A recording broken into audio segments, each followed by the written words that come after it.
Coffee and Headlines is brought to you by the generous support of our viewers and the following community partners: Best Cord Cutting TV, Bravo's Restaurant Bar, El Rey Lounge de Versalles, Joint Boutique Hotel and Cowork, Monson Brewing Company, Puerto Vallarta Neurofeedback, Puerto Vallarta Owners Reps, Oculto, and Siam Cocina Thai. Thank you for your support, and thank you for supporting our community partners.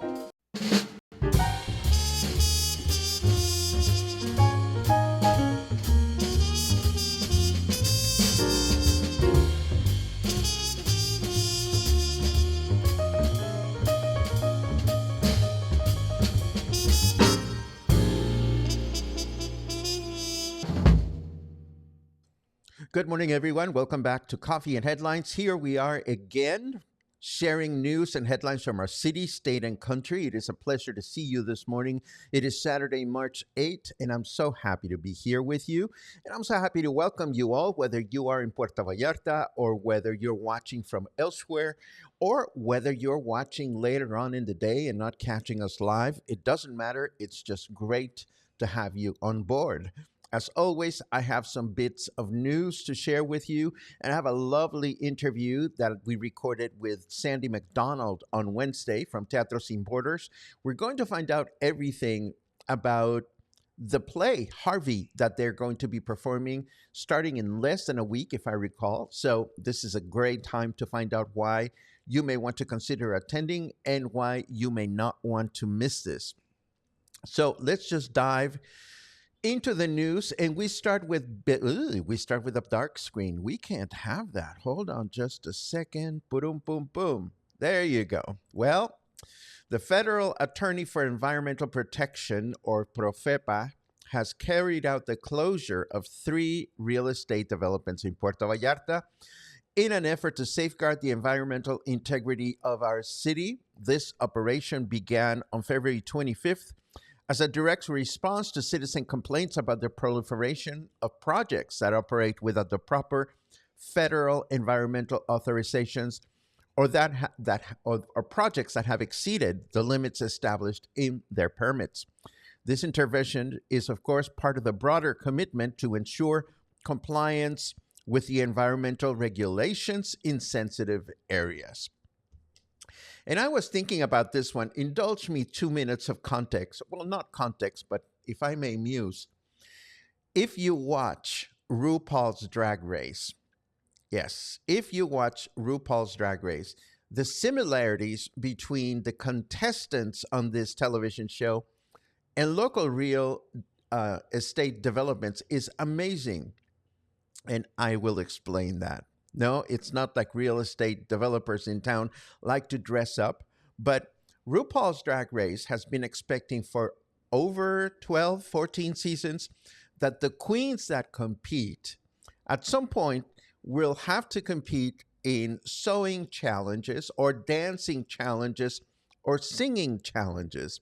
So you would think at this stage of the game that the queens would keep this in mind and would be properly prepared before entering the competition. Well, the same thing happens with these real estate developers. They know they're going to have they're going to require certain permits. And you'd think that, it's not like they're building the first towers in the city. You'd think that they would plan ahead and have these permits in place before they start digging, but clearly they don't. So that's just a crazy thought that went through my mind. The end. Moving right along with more important stuff than my musing about drag queens and real estate developers, SEAPAL Vallarta completed the rehabilitation of drinking water lines on Naranjo, Venustiano Carranza, and Camichin streets in the Emiliano Zapata. This is really good news. This was carried out with an investment of 2.7 million pesos. In the project, 582 linear meters of 8-inch diameter PVC pipe were installed, in addition to the construction of valve boxes with their sectioning boxes, which will reduce the incidence of leaks and favor the continuity of service in the Centro and Emiliano Zapata neighborhoods. Every time we hear that SEAPAL concludes a project, it is good news. especially when they clean after themselves. And this Thursday, the Animal Welfare Department carried out another free sterilization day. This time it took place at the Pitillal Linear Park. And they started with a goal of 35 sterilizations, and they ended up doing a total of 49, which was good news for the department. The next massive neutering event will take place on March 20th at La Lija. And if you have a pet that needs to be sterilized, all the requirements are listed in the article, which you will find in your show notes. And last but not least, in our first news block, there is a cycling race scheduled for tomorrow morning at the Malecon, starting at 8 a.m. This will be a so-called short track race in which competitors will ride for 2 kilometers through some streets in El Centro. So do keep this in mind if you plan to be driving through the city tomorrow morning early.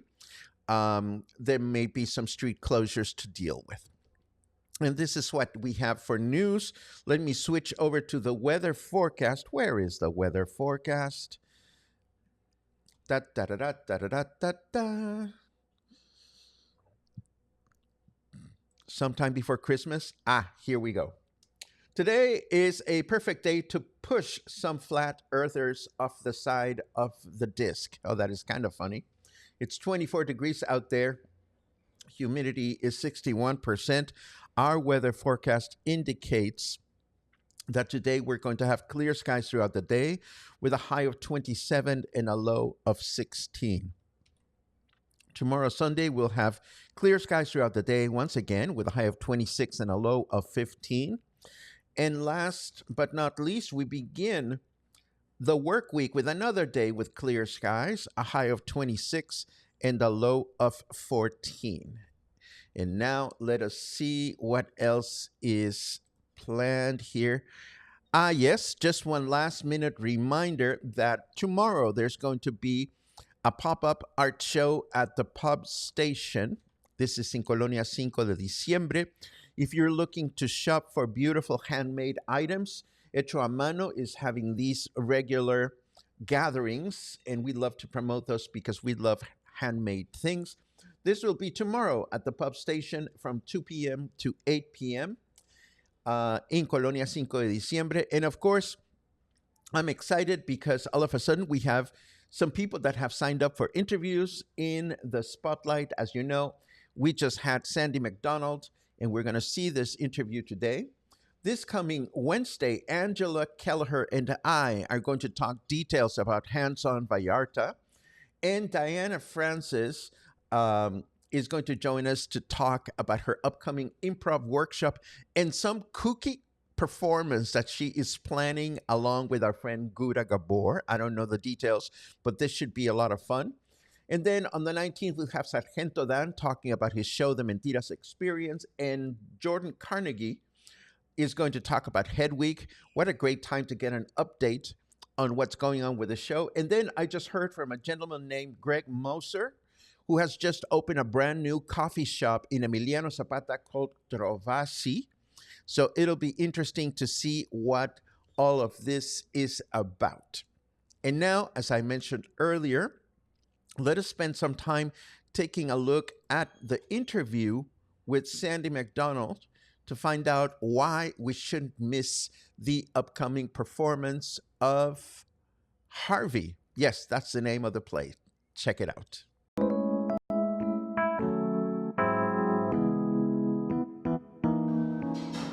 Hello, Sandi. Hello, Paco. How are things in theater land? Oh, busy. I mean, we're opening in a week. You're opening in a week, but let's not get ahead of ourselves. Why don't you tell the audience a little bit about the show that's opening in a week? Okay. The show that's opening in a week is a play called Harvey, which was made into films, one film in particular, but many films over the years. Oh, really? And Jimmy Stewart actually played in the play Harvey on Broadway, and then they asked him to make the film, and that was his first film. What is the play about? The play is about a gentleman named Elwood. Elwood. Elwood. Okay. And his best friend is a giant white rabbit who is invisible. Hang on. Okay. Okay. So this is a comedy, I hope. Oh, yeah. Because it could be really freaky for anybody that doesn't know the subject matter. Yeah. And yes, it could be. And his sister is getting kind of upset because Elwood keeps introducing Harvey to his friends and her friends, and they can't see or hear. So she's thinking that, maybe it would be better for all of us concerned if Elwood were someplace else, like a sanitarium, because he's a little nutsy to have an invisible white rabbit for a friend. So people think that he's actually losing his marbles? Is that? Absolutely. So his sister goes down to the sanitarium and to sign him in, and things get a little confused, and they end up they end up committing her. The sister? The sister. Yeah. Oh my gosh. Yeah. So that's kind of the full, storyline. And it gets funnier and funnier because in all of the films and every stage play I've seen of it, Harvey is not visible to any of the people on stage, and he's not visible to the audience. Time out. But there's an actor playing Harvey. In this version only. Wait a second. Okay, time out. You just gave away a big spoiler surprise. No. But even before we go there, if in the original play, was there a human playing the rabbit? Or how did the audience connect with the rabbit if they couldn't see it? Well, Elwood was a very good actor, Oh, and he introduced his best friend. this is so confusing, but in the best possible way. So Elwood has an invisible friend. That's a rabbit. Do we ever hear the rabbit speak? No. Or he speaks through Elwood? He whispers in Elwood's ear, and then Elwood says what he said. I am so confused, but in the best possible way. This sounds absolutely funny and crazy. Yeah, it is. And you're saying that in your production, people will be able to see the rabbit? Yes, we do have an actor. Yes. Playing the rabbit. Playing the rabbit. Are you directing this or is somebody else? Somebody else. Somebody else. And how was the decision made to make the rabbit visible when most other productions do not? Well, we were just sitting around and having a play reading thing, and this play and that play, and somebody mentioned Harvey, and I said, well, okay. And I love the movie, I love the play, but it's been done.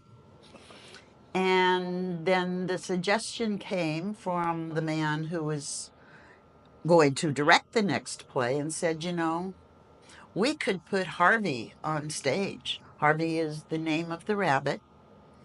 And we could put Harvey on stage so that the audience could see Harvey, even if the rest of the characters could not.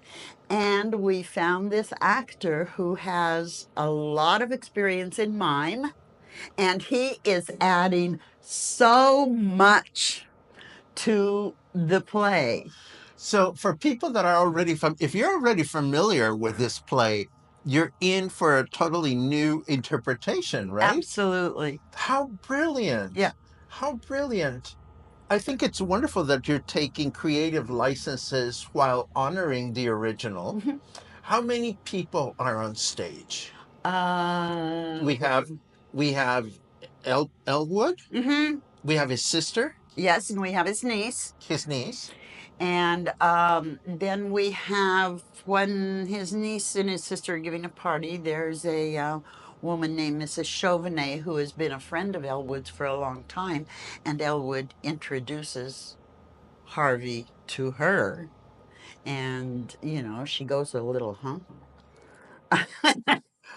And then the sanitarium people are the main doctor, the other doctor that actually does the admission of the patients, the nurse, the man who takes the patients and puts them into the kinds of things that happen in the 40s in sanitariums. Oh, the nice. tub and the, you know, Nice. horrible things happened there. And let's see, I wasn't counting. 1, 2, 3, 4, sanitarium, doctor, a judge, Don't forget the rabbit. the rabbit, the judge's wife, and the cab driver that comes in at the end. So this is no small production. No, it's not. It's the largest production we've done in terms of cast numbers. But we also were very lucky to have at auditions. It was the strangest audition I've ever been in, and I've been in a lot of auditions and selected a lot of people. We had 5 parts for men. 6 men showed up. They were all wonderful. Any one of them could have done any of the parts. That is wonderful, Sandy. And let's bring in some context because people, I want everyone to realize Sandy came to Puerto Vallarta with the sole, and I know this because we've been friends for many years, with the sole objective of starting community theater here in the middle of the pandemic. So it is a great bit of news to learn that you are now getting so many more people wanting to participate. Yes. And in general in theater, Uh-huh. it's a whole lot of women auditioning and a few men auditioning. That is normal in any theater. And here we had this wealth of good acting men auditioning and not all that many women compared to what I usually see. Where is the play going to be performed? The play is going to be performed at the Arts Center in the American School. So you're staying in that space. That space has worked out very well for you, has it Yes, not? for several reasons. One of which is that it's next to the marina. And so, you know, there's a lot of people in the marina that don't want to go downtown. The other thing is that there's a staff at the American School that helps us build the sets and gives us a lot of support. And because of that, the one thing that I knew had to happen in order for a community theater to be for the community was that the locals had to be able to afford to go to it. How much are tickets? 250 pesos. What? And that was specific because the locals cannot afford much of the entertainment downtown. Wow. Well, it is wonderful to know that so many people can access theater here in town. How can people get a hold of tickets? At the door, I'm sure, but Yes. do you also have tickets available online? Yes, we do. And there's if you ever see a poster or anything, it's got a QR code. Okay. And that's one way. And the other way is just to type in teatrosinborders.com and the website shows up and it says tickets. I love it. I love it. Sandy, is there anything else you want to add before we wrap it up? Well, I just, it's a fun play, but it's also important, I think, to the community. We have, I believe, 4 or 5 local Mexicans on stage. Well, one of them you can't see very well Okay. because he's got a rabbit costume on. Fair.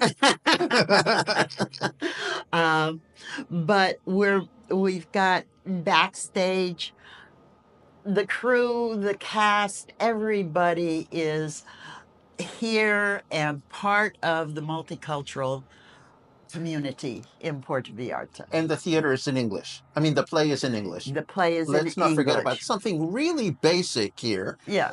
Harvey being performed for how many shows? How many weeks? 3 weekends, 3 shows each weekend. Thursday, Friday, and Saturday, starting on March 13th. Next Thursday. Are you going to be ready? Yes, we are. Excellent. Sandy, thank you so much for coming to the spotlight. Thank you so much for doing what you do. I am so happy to hear that more and more people are becoming excited about it. Yes, yes. Well, I got some good ideas about, I think it was 3 or 4 years ago from you. Uh-oh. Because we were talking theater, and on and on podcast, your podcast, you put out a survey that said, what do people want to see? Uh-huh. Do people want to see theater? And if so, what? And there were a lot of responses. And yes, people, some of them named specific plays, some of them named genres. I wanted comedy, drama, da-da-da-da-da-da. And there was a lot of good impact and a lot of excitement from your listeners about having a theater. I'm particularly excited about da-da-da-da-da-da. I think it's a fascinating genre. Just kidding. Just kidding. Sandy, a pleasure as always. Folks, don't forget about this. Harvey, visible, invisible rabbits showing up, talking, hinting. I mean, it sounds like right up my alley. Thank you so much, Sandy. Thank you, Paco. And that was my interview with my dear friend Sandy McDonald. How nice that she has been able to prosper, and how nice that there is another play for us to enjoy. Now, let us take a quick look at some of your comments. I see lots of good mornings, which I very much appreciate. Oh, nice dinner report. Barbara says, enjoyed a fantastic dinner with the International Friendship Club at Bravos last night. Bravos, you can't go wrong at Bravos. That sounds absolutely wonderful. Mark asks, anyone know where we can find out where those development closures are? That's very easy, Mark. They are listed in the article that I referenced, which you will find in the show notes right after the broadcast. I know that one of them is the Marina Towers that are in Marina Vallarta is one of them. I forget what the other ones are. This is what I see for comments. Mark later on says, don't forget Harvey's 6 feet tall. I vaguely remember watching the movie with Stewart a million years ago. Maybe I'll revisit the movie, but definitely will consider going to the play. And this is what we have for today. As always, thank you so very much for another week, another day, another get-together here at Coffee and Headlines. Go and enjoy the rest of your weekend. Have a great time, and I'll see you Monday morning for more coffee, more headlines, and more stories. Have a good one.